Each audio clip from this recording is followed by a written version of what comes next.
Hallo und herzlich willkommen zu meinem neuen Video. Heute möchte ich mit euch über das Thema Lernen sprechen. Genauer gesagt, wie motiviert man sich zum Lernen? Ich denke, das Video ist hilfreich für alle Eltern, die Schulkinder haben, aber natürlich auch für Schüler selbst, für Studenten, eigentlich für alle Menschen, denn wir lernen wirklich unser ganzes Leben lang. Ich möchte das Video sehr gemütlich gestalten, also holt euch etwas zum Trinken. Ich habe hier auch einen sehr leckeren Tee dabei.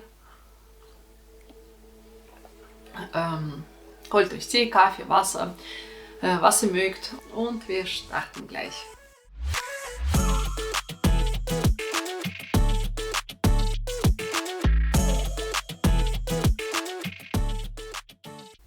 Das Wichtigste für die Motivation ist natürlich zu verstehen, dass man nur für sich lernt.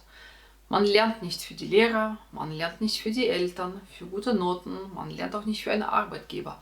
Man lernt immer nur für sich. Wenn wir auf die Welt kommen, sind wir wie ein weißes Blatt Papier, ja, ungeschrieben, und wir können so gut wie nichts. Und dann mit jeder Erfahrung, mit jedem Tag lernen wir etwas dazu. Und das Blatt wird vom Leben beschrieben. Ja? Und so entwickeln wir uns weiter. Im ersten Lebensjahr passieren unheimlich viele Sachen. Wir lernen zu sitzen, zu krabbeln, zu lächeln, zu laufen. Irgendwann mal kommt die Sprache dazu. In keinem Jahr sonst lernt man so viel wie im ersten Lebensjahr. Das ist wirklich faszinierend. Natürlich würde jetzt einer oder andere sagen, ja, was lernt ich dann mit 30, mit 40? Ich kann doch schon alles.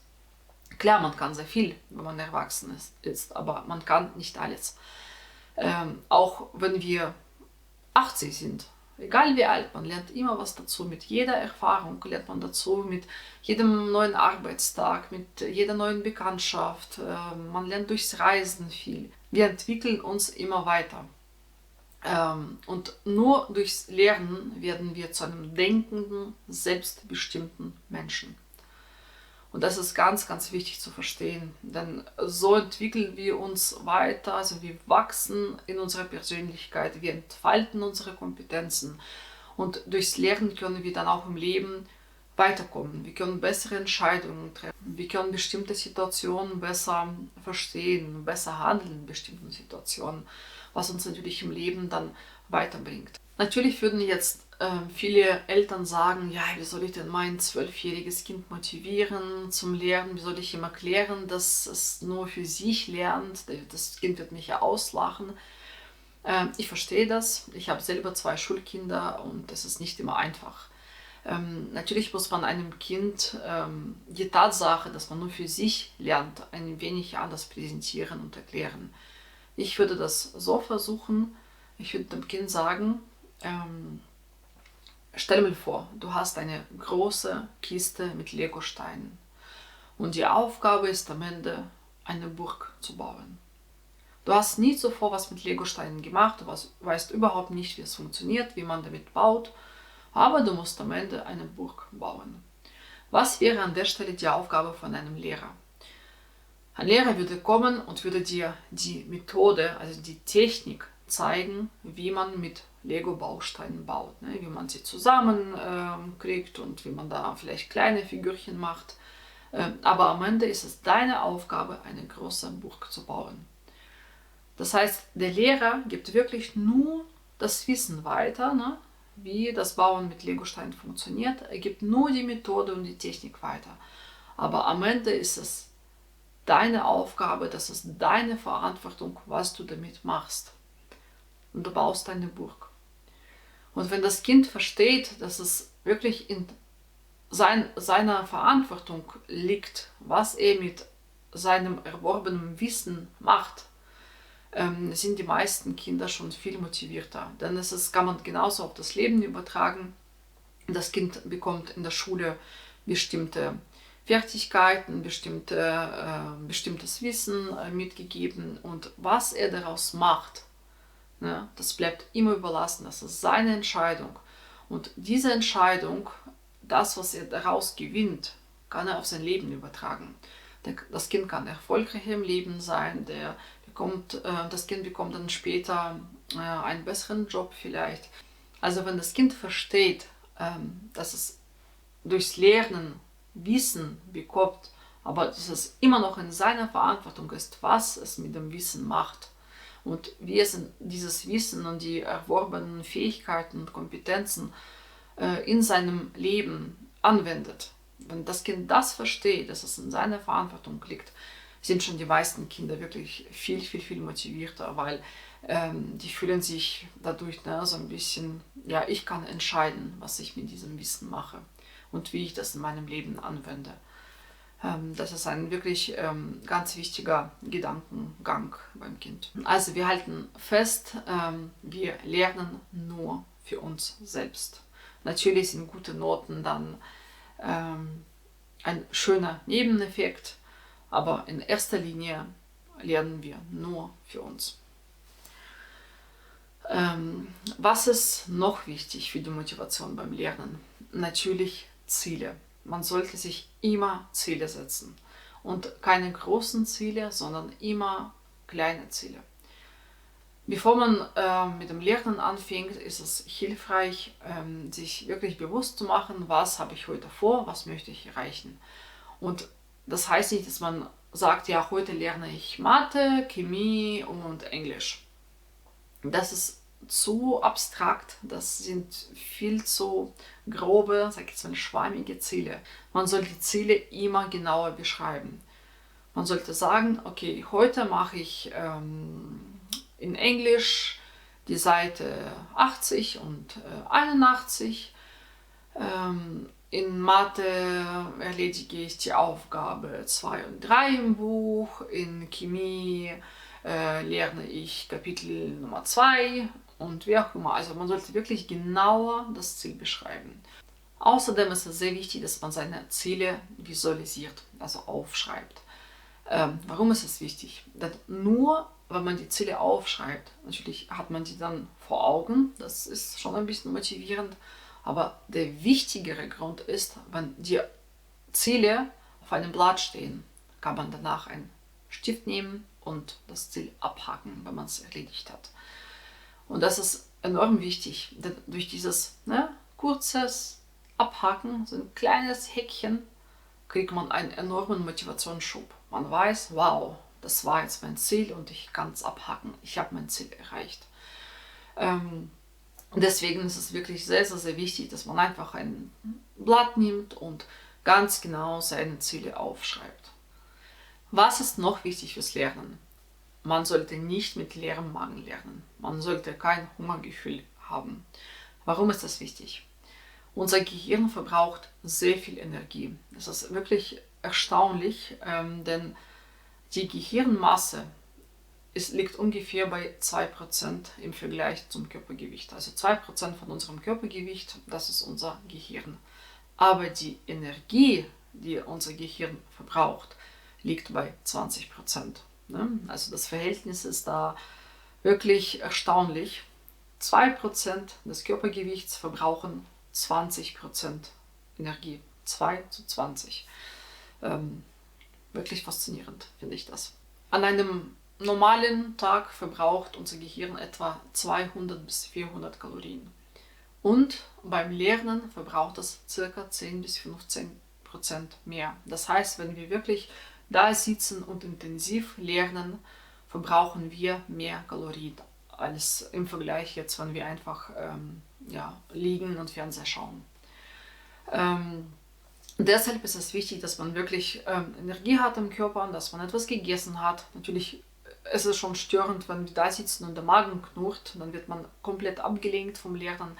Aber auch brauchen wir natürlich Energie, um die ganzen Denkprozesse im Kopf zu unterstützen.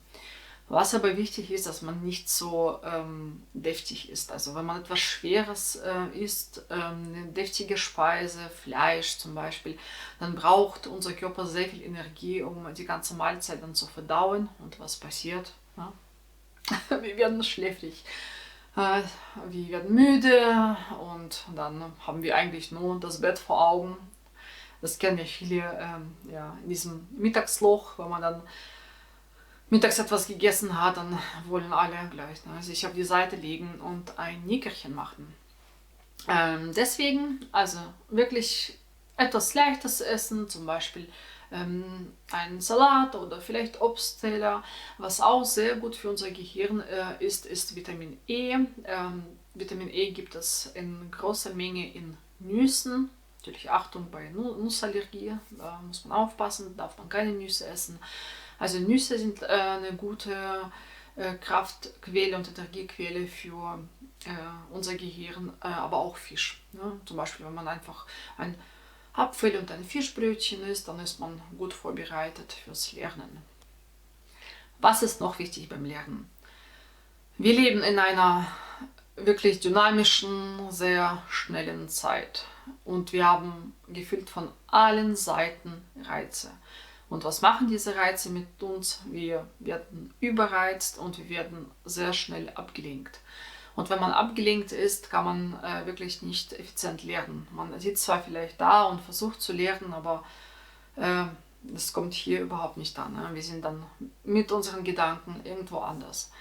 Deswegen wirklich wichtig, Handy ausschalten oder wenigstens die Internetverbindung ausschalten, also WLAN ausmachen, Datenverbindung ausmachen und das Handy am besten in ein anderes Zimmer legen.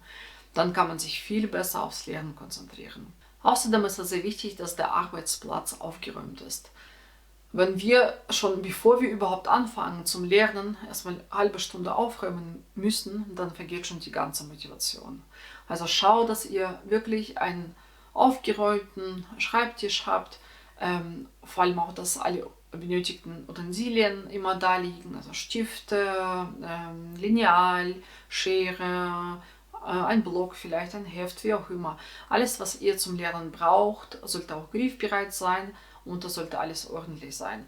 Weil wenn man wirklich vor dem Lernen erstmal aufräumen muss, die ganzen Stifte suchen muss und dann fragt man sich, wo ist mein Lineal? Und dann wird man auch im Lernprozess abgelenkt, wenn man auf einmal in Mathe etwas ausmessen muss und man findet sein Lineal nicht, dann sucht man erstmal zwischendurch 10 Minuten nach einem Lineal oder nach einem Kleber oder nach einer Schere. Da ist wirklich auch die ganze Motivation im Keller und das wird nicht funktionieren. Also schaut, dass ihr alles, was ihr braucht, da habt und dass ihr einen ordentlichen Arbeitsplatz habt.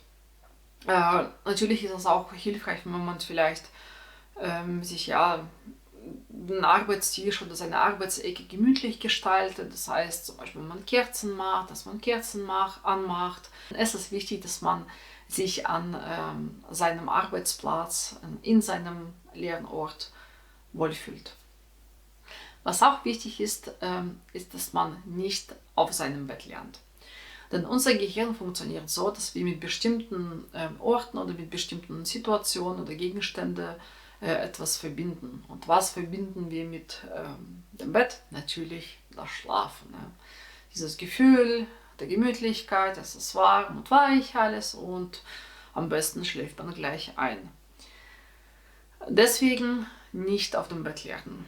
Es ist wirklich, wenn man ein Mathebuch nimmt und sich hinlegt und versucht zu lernen, man wird vielleicht 5 oder 10 Minuten konzentriert vielleicht noch arbeiten können, aber nach einer kurzen Zeit kommt die Müdigkeit und wir möchten dann schlafen. Es ist sogar nachgewiesen, dass man effektiver lernt, wenn man das Bett nicht anschaut. Dass man wirklich so sitzt, an seinem Arbeitsplatz, dass man mit dem Rücken zum Bett ist. Natürlich lernt man auch am besten in einem komplett anderen Zimmer, wo es gar kein Bett gibt, aber das wird wahrscheinlich in den meisten Fällen nicht funktionieren, weil oft hat man ja seinen Arbeitsplatz vielleicht in einem Kinderzimmer oder im Studentenzimmer und das Bett steht halt im Raum, aber es ist wichtig, dass man nicht auf dem Bett lernt und am besten das Bett gar nicht ansieht. Um effektiv zu lernen, ist es vor allem wichtig, dass man regelmäßig Pausen macht. Man sollte nie mehr als 25, maximal 30 Minuten am Stück lernen, denn es ist so, unsere Konzentration ist am Anfang ganz oben und nach 25 Minuten geht es rapide nach unten. Deswegen wirklich Timer stellen für 25 Minuten, ungestört lernen und dann nach 25 Minuten kurze 5 bis 10 Minuten kurze Pause machen. Und in der Pause sollte man etwas machen, was einem Spaß macht, also dass man wirklich nochmal sich erholt. Ruhig die Augen schließen, vielleicht Lieblingsmusik hören, vielleicht einen kleinen Snack essen oder einen Tee trinken und so weiter. Einfach etwas machen, was uns entspannt, und dann nach einer kurzen Pause geht es wieder weiter und dann macht man die zweite Sequenz, also wieder ca. 25 Minuten, und dann sollte man wieder Pause machen. So lernt man viel, viel effektiver. Wenn manche sagen, ja, oh, ich habe 5 Stunden am Stück gelernt, heißt das überhaupt nicht, dass man mehr gelernt hat. Man kann viel effektiver lernen, weil man wirklich, sage ich jetzt mal, 3, 4 Abschnitte macht mit 25 Minuten, dazwischen immer 5 bis 10 Minuten Pause. Das reicht in den meisten Fällen. Wenn man 5 Stunden da sitzt und etwas lernt, weiß man am Ende wirklich nur 20% davon. Das war überhaupt nicht effektiv. Man hat seine Zeit nicht effektiv genutzt, man hat definitiv nicht mehr gelernt. Man ist vielleicht auch gereizt und müde, weil es einfach 5 Stunden oder 4 Stunden zu sitzen und etwas zu lernen, das ist unnatürlich. Und ein Mensch ist auch dazu eigentlich nicht gemacht, dass man so viel lernt. Und das ist auch nicht effektiv. Deswegen wirklich schauen, dass man effektiv lernt, dass man kurze Pausen immer dazwischen macht, und dann wird das schon klappen. Und wenn man diese Erfolgserlebnisse hat, dass man merkt, ja, ich habe wirklich jetzt gar nicht so lange gelernt, ich habe 2 Stunden insgesamt gelernt, aber ich habe auch dazwischen immer Sachen gemacht, die mir Spaß gemacht haben, und ich weiß irgendwie so viel, ich habe wirklich viel mitgenommen, dann wird man auch motivierter sein für das nächste Mal. Und wenn man 5 Stunden da sitzt, am Ende weiß man 80% nicht, und dann ist man wirklich verzweifelt, weil man dann denkt, ja, ich war so lange damit beschäftigt, etwas zu lernen, und irgendwie weiß ich nichts mehr oder nur einen ganz kleinen Teil, dann hat man auch überhaupt keine Lust mehr auf das weitere Lernen. Umgebt euch auch mit den richtigen Menschen. Wenn man in einer Gruppe ist mit Menschen, die keine Lust haben, etwas zu lernen, die wirklich einfach, sage ich jetzt mal, wirklich faul sind, dann bringt das auch nichts. Dann wird man selber sehr unmotiviert. Aber wenn man in einer Gruppe ist, da haben die Leute einfach selbst Bock, etwas zu machen und zu lernen, dann wird man viel motivierter. Und das Lernen in der Gruppe ist in vielen Fällen hilfreich, denn man kann sich etwas gegenseitig beibringen, und die Schüler erklären sich oft die Sachen ganz anders und zum Teil auch besser, als ein Lehrer das tut. Es gibt nämlich tatsächlich so ein Lehrerphänomen. Der Lehrer weiß es ja, der unterrichtet einen bestimmten Stoff, ein bestimmtes Thema schon seit Jahren. Das ist für ihn so selbstverständlich, dass er unbewusst von den Schülern erwartet, dass man das Thema sehr schnell versteht. Und das Thema ist ja so einfach. Aber das Thema ist vielleicht gar nicht einfach, es ist vielleicht kompliziert. Das ist jetzt nur für den Lehrer so einfach, weil der Lehrer das seit vielen Jahren unterrichtet, aber für den Schüler nicht. Und das ist wirklich eine Verzerrung von der Beurteilung der Schwere des Stoffes. Und das haben viele Lehrer, vor allem Lehrer, die schon so lange unterrichten. Und in diesen Fällen ist es wirklich hilfreich, wenn man in einer Gruppe lernt, weil da haben alle das Thema neu kennengelernt, das ist für alle irgendwie neu. Einer hat eine Sache verstanden, der andere hat eine andere Sache verstanden, und dann hilft man sich gegenseitig und erklärt auch in einer anderen Sprache, in dieser Schülersprache, das anders, und es ist wirklich oft hilfreich.